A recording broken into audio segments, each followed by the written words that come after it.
I suppose I am committed now.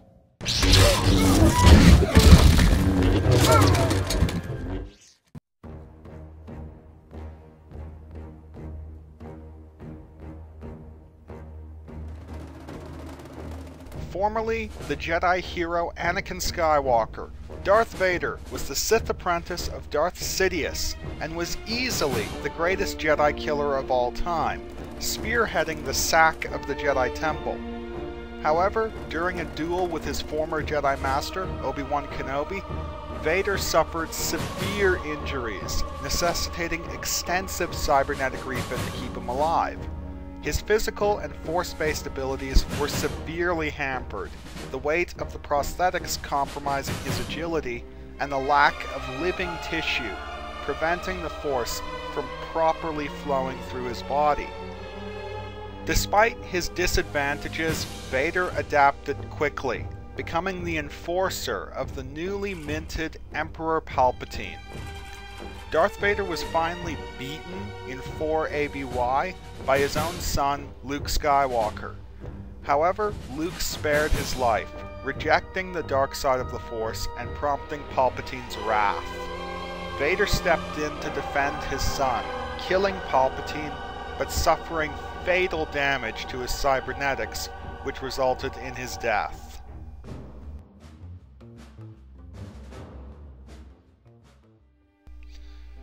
Yoda was the Grand Master of the Jedi Order for centuries. One of the wisest and most powerful Jedi of his age, Yoda had a hand in the training of almost all of his contemporaries. A hardened veteran of the Clone Wars, Yoda was also one of the only survivors of the Great Jedi Purge. He attempted to topple the Galactic Empire by challenging its leader, Dark Lord of the Sith Darth Sidious, but was defeated and forced to flee. He lived out the remainder of his life in exile on Dagobah and trained Luke Skywalker in the Jedi ways before dying of natural causes in 4 ABY.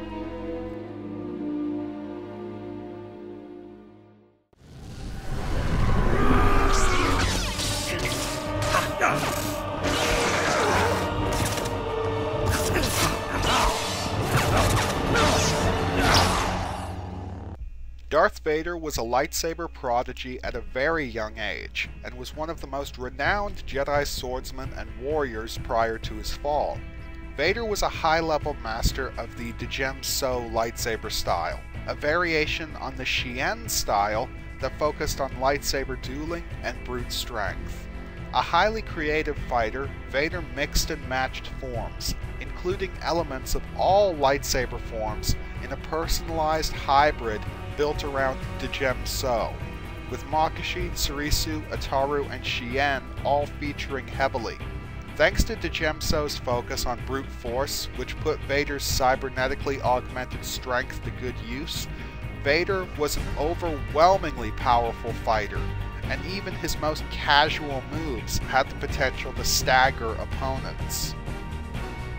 In addition, Vader was highly precise in his moves, demonstrating a lot of manual dexterity, the obvious influence of Makashi.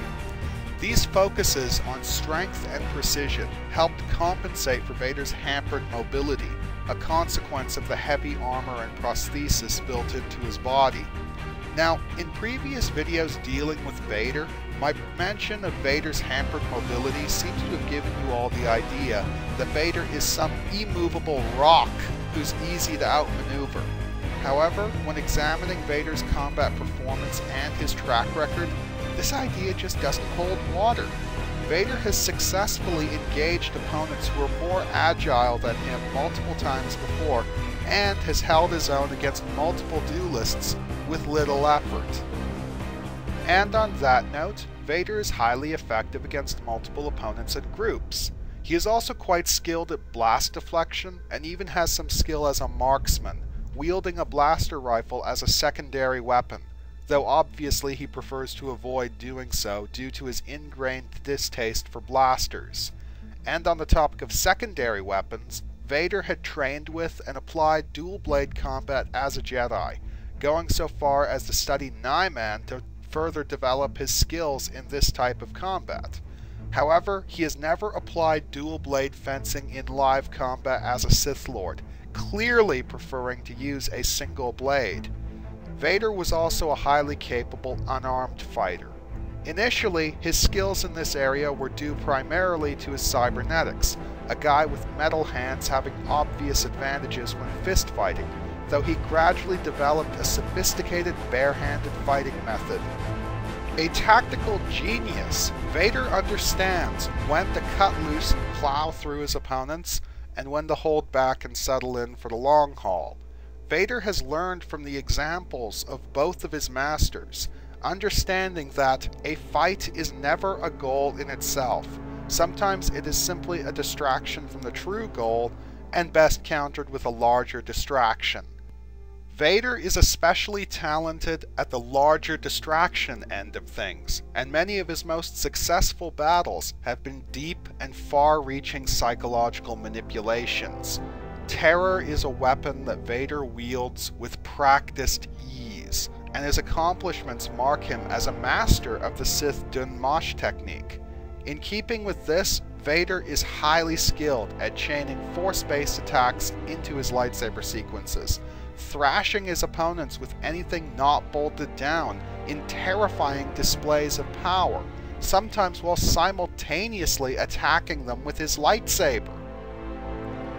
On the offensive, Darth Vader was relentless and powerful, but also highly varied, sometimes using vicious power blows, other times more controlled precision attacks. Whatever the case, he was always completely uncompromising, crisp and unpredictable.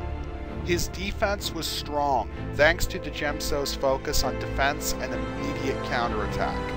However, he did experience the occasional defensive lapse, though his armor allowed him to shrug off otherwise disabling lightsaber hits.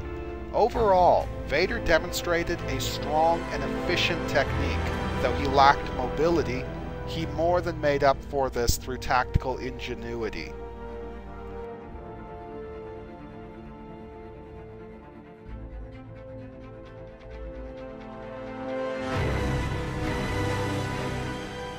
Jedi Grandmaster Yoda was one of the greatest lightsaber duelists of his age, though I personally challenge the idea that he is the greatest. Yoda was a sophisticated duelist with massive amounts of skill and experience, a master of all 7 classical lightsaber forms. Yoda strongly favored the Ataru style. Ataru was the 4th Jedi form, a fast-paced fighting style with a heavy focus on speed and agility. To compensate for his short stature and lack of reach, Yoda took Ataru to its highest possible level and displayed amazing speed and dexterity, calling heavily on the Force to allow him to leap and spin about in phenomenal ways. Yoda's application of Ataru was very pure and demonstrated a back-to-basics mentality, and was nothing more than the core elements of the style, the Su-Ma rotations, taken to their nth degree. And it's here that the primary flaw in Yoda's technique begins to emerge, his complete lack of any creativity or imagination. In a nutshell, Yoda's application of Ataru is so by the book and basic that it's downright Puritan. While Yoda clearly does switch from form to form based on his situational needs, he doesn't mix and match moves from different styles, or modify any of the pre-existing methods in any way, shape, or form. He doesn't retool or innovate, he sticks to the standard. Whenever he applies Ataru, it's pure Ataru and nothing but Ataru. Whenever he applies Sarisu, you get the idea. Yoda's only real edge was his Force-enhanced speed and agility, which allowed him to mount a thoroughly overwhelming offense, until his stamina gave out. However, while Yoda's lightsaber technique was by the book and unimaginative, it was still perfectly serviceable and effective. Yoda was highly effective against multiple opponents and groups, and had zero difficulty with blast deflection. While Yoda has used punches and kicks while fighting with his lightsaber, he had never actually used physical combat when unarmed, instead falling back on his force abilities. While Yoda had plenty of skill at chaining force-based attacks into his lightsaber sequences, freely applying this technique against non-force wielders, he strongly refrained when engaging other force wielders, preferring to rely purely on lightsaber combat. This trend was perfectly demonstrated during his duel with Palpatine in the Senate arena. When Palpatine claimed the tactical high ground and began throwing Senate pods at Yoda from a distance, Yoda initially attempted to close the distance and re-engage with his lightsaber, only resorting to countering with telekinesis when it became clear that he had no other choice. Even then, as soon as he forced Palpatine to give up the high ground, Yoda's first response was to close the distance and draw his lightsaber. Likely, Yoda's tendency to rely purely on lightsaber attacks when combating other force wielders was due to their ability to defend themselves against such an assault, rendering the effort moot. Also, Yoda lacked the physical strength and weight required to make power attacks a viable option, and his reliance on acrobatics certainly didn't help, as they robbed him of any leverage that might be gained through footwork. However, as previously mentioned, Yoda's technique was still effective and intelligently developed, despite his obvious limitations as a fighter. No, Yoda's primary weakness was his borderline incompetence as a tactician. In this, I am referring exclusively to his tactics in single combat. On the battlefield, Yoda is nothing short of brilliant. He darts around picking off enemies, all the while promoting confusion and disarray. Thanks to his intelligent tactics on the battlefield, Yoda has single-handedly destroyed entire armies by essentially tricking them into self-destructing, using their numbers and resources against them. In single combat, however, Yoda is far less adept. When combat begins in earnest, Yoda's first impulse is to draw his lightsaber and power through his opponents with the Nataru Frenzy. Failing that, he may attempt to power through with his force abilities. Failing that, he's got nothing because he's exhausted himself in the first 5 minutes.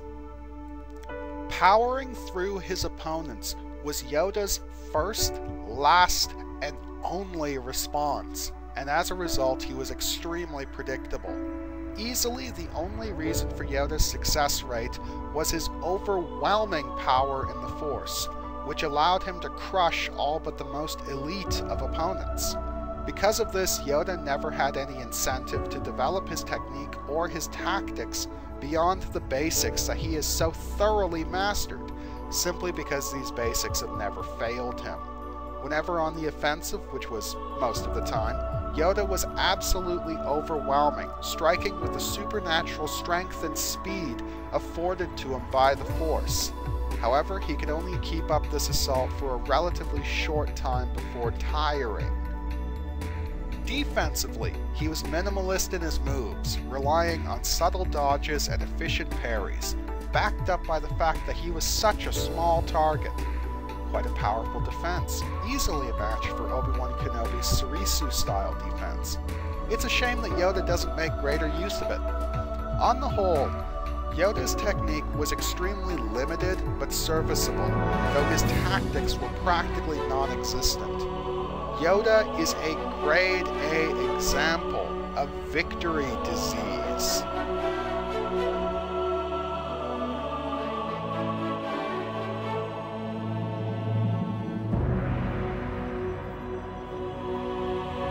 Yoda has an obvious and definite advantage in terms of speed and agility, but let's not forget that Vader has successfully fought against faster and more nimble opponents before. While I'm willing to concede that Vader has no way of countering Yoda's frenzy, he would be able to hold him off. Agility isn't necessarily required to combat agility, and we've seen plenty of opponents who've remained in stationary defensive positions while engaging more agile opponents, allowing the more agile opponents to wear themselves out trying to keep up the pressure, then making their move once they tire. This is a method that Vader is especially skilled at, and on a purely technical level, it's all you need when you're engaging Yoda, because of his limited stamina. Simply put, just play the Surisu card against him, settle in for the long haul and wait him out, because once Yoda tires, he has nothing. While Yoda has a very strong defense and is fully capable of relying on a more efficient fighting technique, tactically, he just doesn't seem to understand when to hold off and play it smart. He just takes off and tries to power through. And this is precisely the sort of thing that Vader has learned from experience not to do, and he has figured out how to counter it.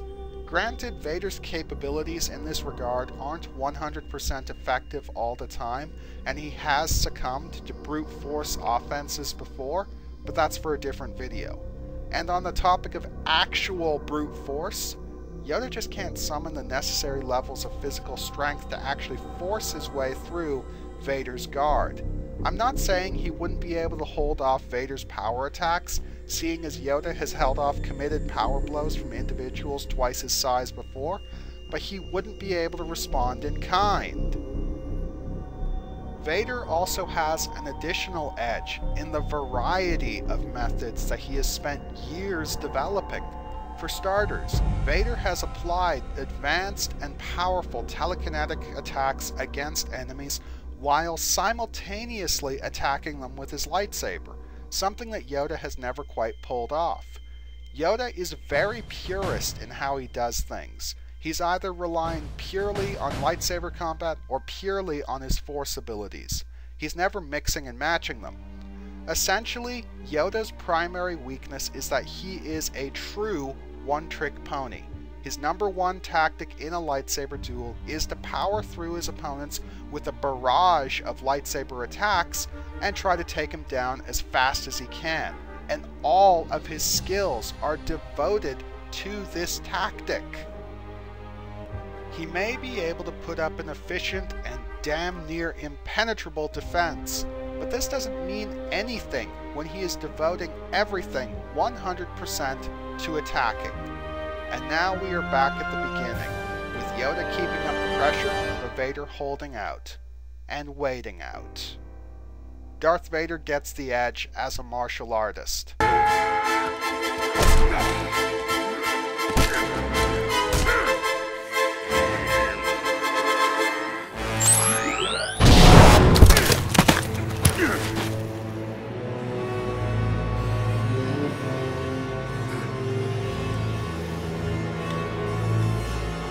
While Vader certainly wasn't some immovable rock, he did suffer from hampered mobility thanks to the weight of his prosthesis and armor, but he compensated for this with mechanically augmented strength and stamina. Vader had the ability to lift a full-grown human male off the ground with an outstretched arm. Thanks to the armor protecting his remaining organic components, not to mention a continuous dose of painkiller, Vader was highly resistant to pain, and was able to shrug off otherwise disabling injuries. Vader has even withstood immediate proximity to a grenade explosion, and suffered only cosmetic damage to his suit. Though he was reliant on the respirator built into his suit to breathe, Vader could temporarily heal his lung damage through his rage, though only for a short while. Darth Vader has been shot, torched with a flamethrower, exposed to hard vacuum, even been buried alive, and he still walked away.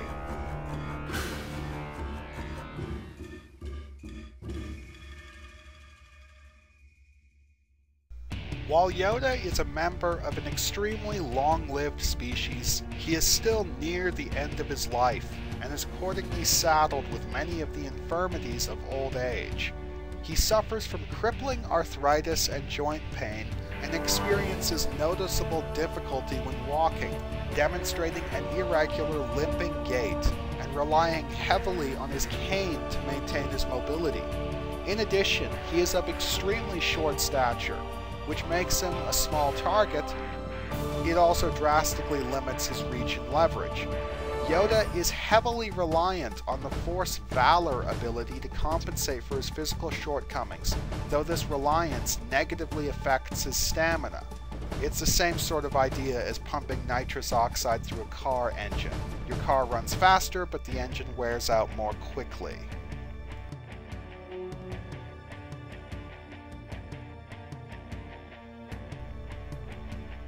Vader gets the obvious physical edge, being tougher, stronger, and not nearly so reliant on the Force. While Vader's cybernetics are vulnerable to Force lightning, this weakness doesn't really count in this contest because Yoda is incapable of lightning.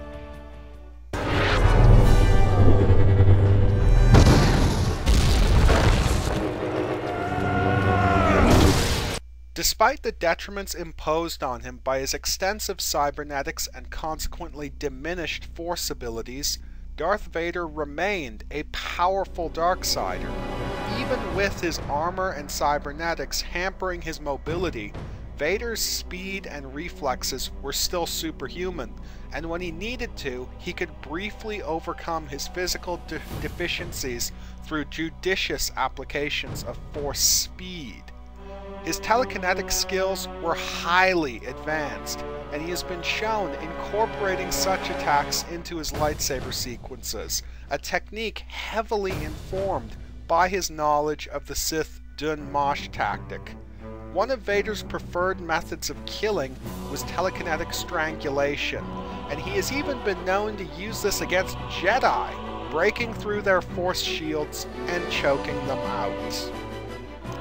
He had little difficulty with lifting and throwing massively heavy objects, and generally specialized in ruining people's days.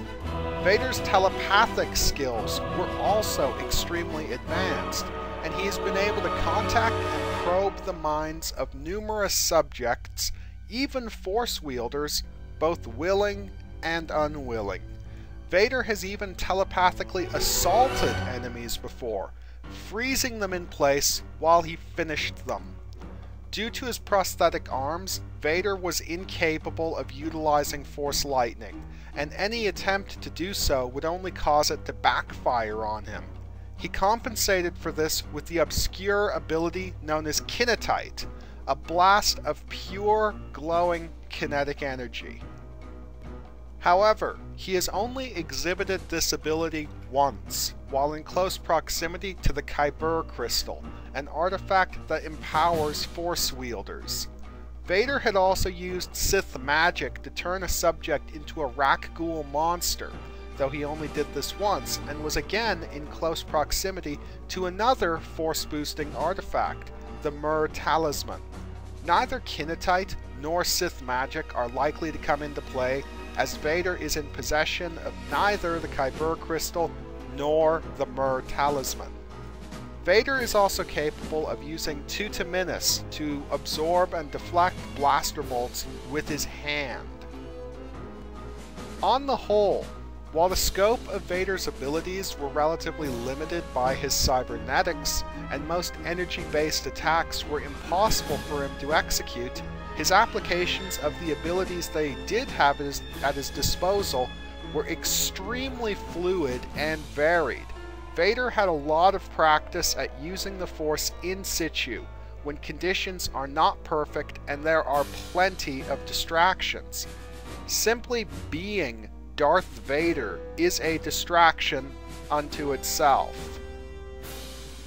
One thing that a lot of people either forget or don't know is that Vader's immolation was traumatic in ways that went far beyond physical pain.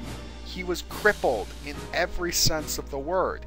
Physically, he was now a quadruple amputee and couldn't survive without the bionic lung built into his chest and armor.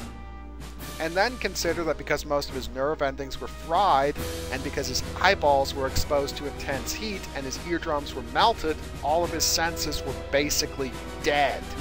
The only thing he was even remotely capable of feeling by the time Palpatine picked him up was sheer, mind-numbing pain.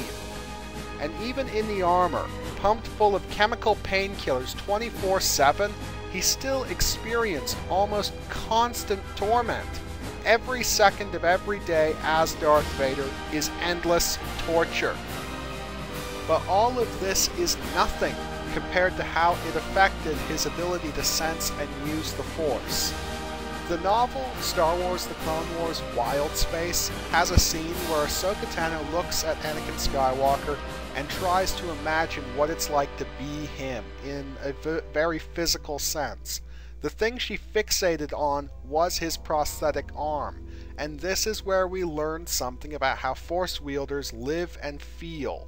The Force is generated by life, living tissue. To be a trained Force wielder is to feel the current of energy passing through your body, passing through your living tissue. So what is it like to have that circuit interrupted by, say, a prosthetic limb? Now expand that question to include half your body. The Revenge of the Sith novelization features a passage that essentially answers that question. I will read it to you now. And you rage and scream and reach through the Force to crush the shadow who has destroyed you. But you are so far less now than what you were. You are more than half machine. You are like a painter gone blind, a composer gone deaf. You can remember where the power was, but the power you can touch is only a memory. So with all of your world-destroying fury, it is only droids around you that implode, and equipment, and the table on which you are strapped which shatters, and in the end, you cannot touch the shadow. In the end, you don't even want to. Because his very ability to wield the Force had been crippled, Vader was forced to start from scratch and retool all of his methods to compensate for his handicap. And the irony is that he became better afterwards than he was to begin with, because he had to rebuild himself from the ground up. Yes, Vader will never have what he could have had, but he knows how to make what he does have count.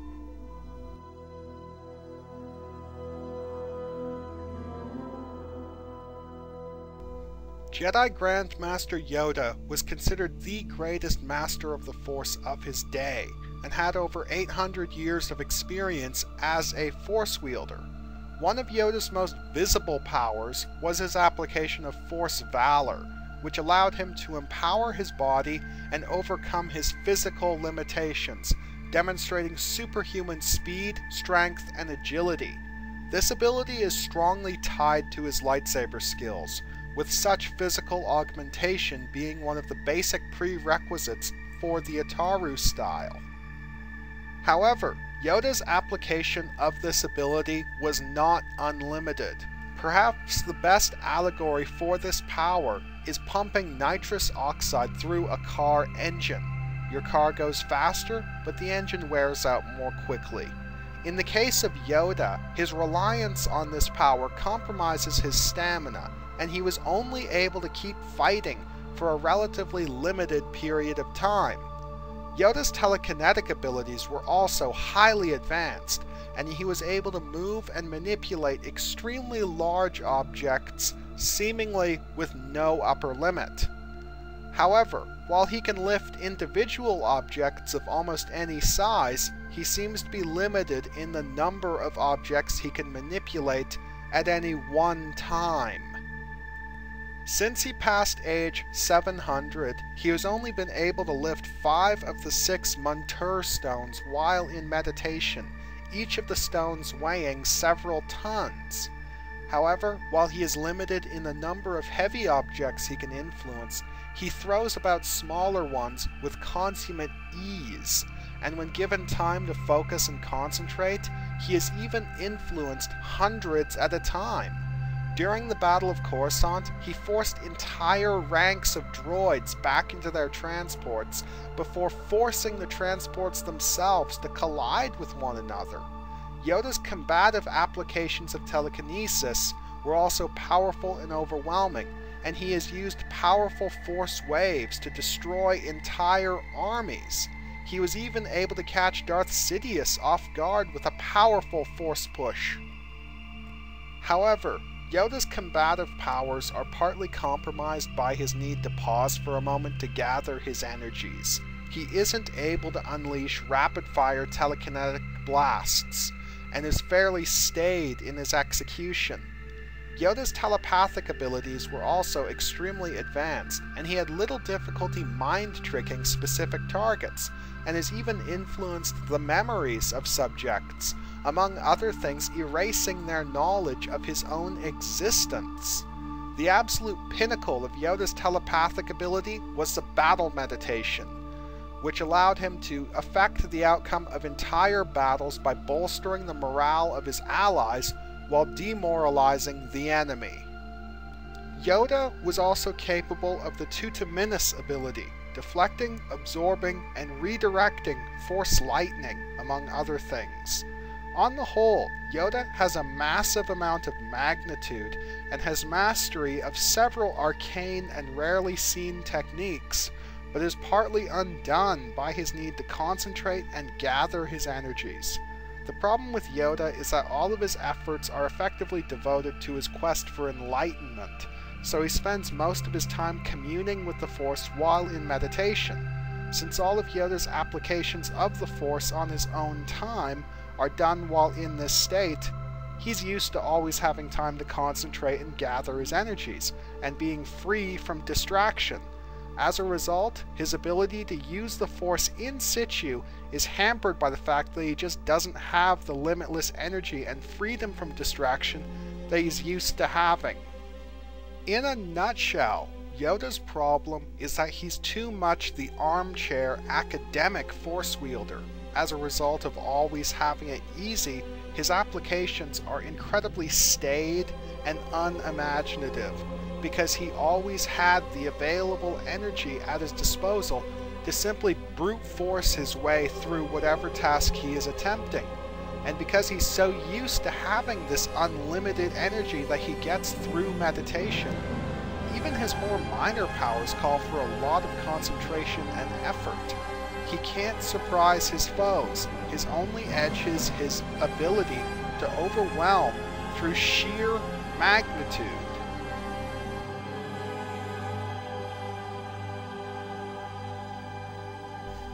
Darth Vader is very much a tank devoted to overwhelming strength and power, yet ironically he demonstrates more refinement and fluidity in his Force abilities than Yoda does.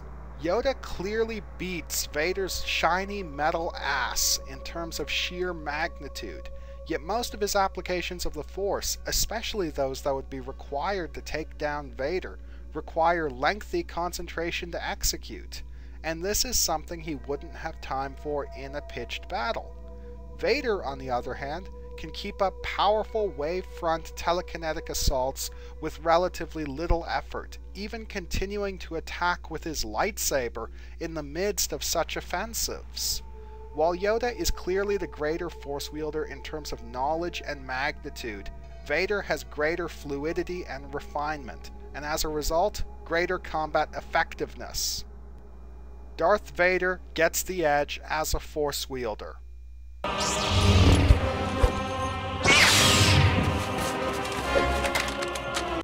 Darth Vader's lightsaber, simply put, is a power tool. Following a heavy-duty design typical of Form 5 specialists, Vader's lightsaber features a large, ridged hand grip, a throttle-style activator, and a heavy emitter shroud. Mechanically, it utilizes a single heavy-duty diadium power cell, and a red-hued synthetic crystal as the focusing lens.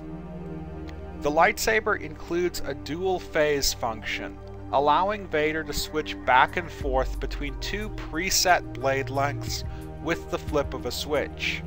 The lengths he favors seem to be a standard blade length of 1 meter and a considerably longer 1.5 meter blade, allowing him to attack from a distance.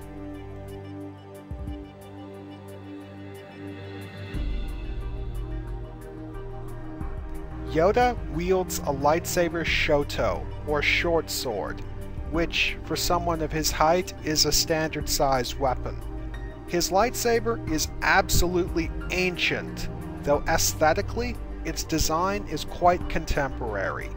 Heavy emitter shroud, a throttle-style activator, and a ridged hand grip. He uses a single green-hued Adagan crystal as his focusing lens. The lightsaber shows its age in the pits and scratches on the body of the hilt, though it functions perfectly well, so it is evidently well maintained.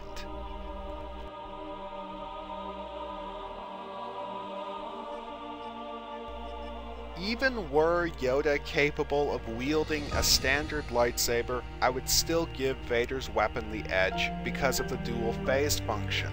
The ability to change the length of your lightsaber blade with the flip of a switch is a massive advantage because it provides options in combat. This advantage is made even more apparent due to Yoda's usage of the Shoto. On a normal-sized duelist, a Shoto allows for greater control and faster defense. On Yoda, however, it's of standard size and just contributes to his lack of reach. Darth Vader's lightsaber gets the edge. You were deceived. And now your republic shall fall.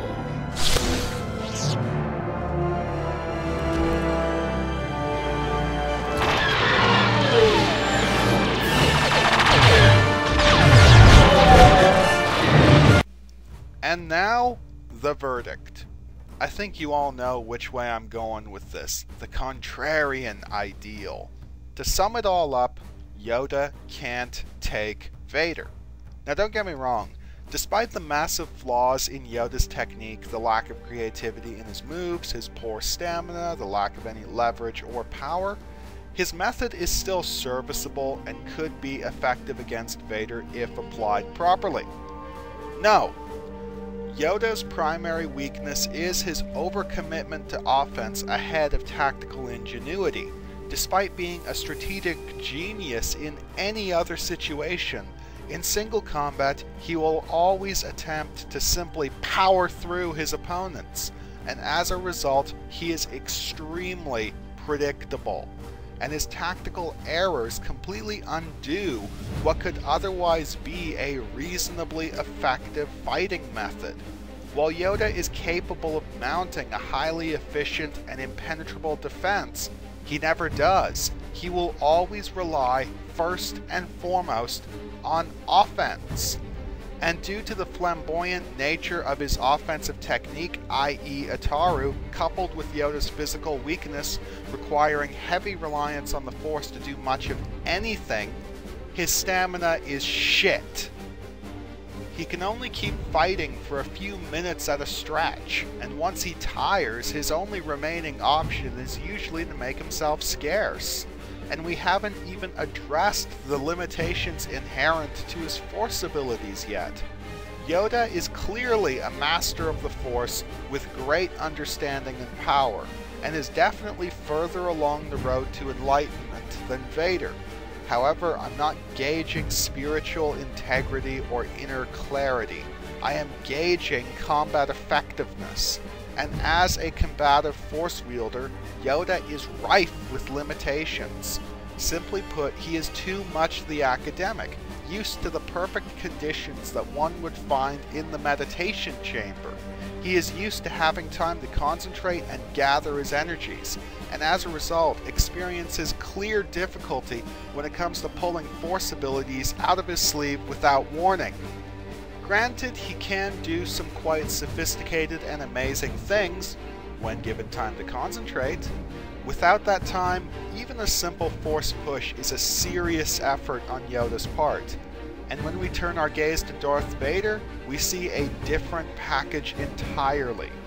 Yoda is the gifted prodigy who's been content to spend centuries simply refining the basics. Vader is the crippled student who's needed to work twice as hard to accomplish what others do with ease, and as a result is better than all of them after having had to work through his weaknesses. Yoda is the gifted pianist who just plays the same old melodies again and again without trying anything new. Vader is Beethoven gone deaf. He can remember where the power was, but the power he can touch is only a memory. So he needs to work with what he has and make it count. All of Vader's skills are the result of decades of practice and innovation, all to compensate for his variety of handicaps. His lightsaber fighting style is a sophisticated hybrid form built on Djemso. The only thing that has reliably broken through Vader's guard has been overwhelming strength, which Yoda completely lacks, his small size leaving him with little reach or leverage. There is no way Yoda could penetrate Vader's defenses, and even if he did, Vader's cybernetics would reduce whatever got through to a painful irritation. Vader has shrugged off the loss of limbs and kept on fighting. What's Yoda going to do? Bleed on him? His methods with the Force are precise and unpredictable, coming from a variety of angles. Yoda would be hard-pressed to defend against the fluidity and diversity of Vader's assault. In a nutshell, Yoda's tactical predictability plays to Vader's advantage, and his inefficiency and poor stamina limit the duration of time that he could keep up his offense, and he wouldn't be able to bring his great power and the Force to bear because Vader wouldn't allow him the time necessary to gather his energies for anything more than a basic Force push. In the end, Yoda can't take Vader because he doesn't have the necessary stamina to hold out against him in the long run, nor is his speed and agility sufficient to break through Vader's defense and take him down fast. Vader's physical advantages are more than Yoda can handle, already overwhelming physical capabilities backed up by the cybernetics protecting his body, making him incredibly tough. While I do acknowledge that there is the distinct possibility that Yoda could beat Vader, it's hardly a sure thing. I'd put Yoda's odds at taking Vader down at 1 chance in 6. By these odds, Vader is clearly the superior fighter and he takes the gold. However, while Yoda's unimaginative and staid methods wouldn't grant him sure victory against his opponent, I do acknowledge that he would drive Vader onto his back foot, maybe even forcing him to resort to desperate or risky tactics. And when all was said and done, Vader would be battered and leaking transmission fluid, and he would definitely be spending a few weeks in the infirmary. All that being said, it's now done. I declare Darth Vader the winner. Remember, this is just my opinion, so feel free to chime in. Short comments below, essays either emailed here or messaged to me here on YouTube, provided you are part of the exclusive club that is my contact list.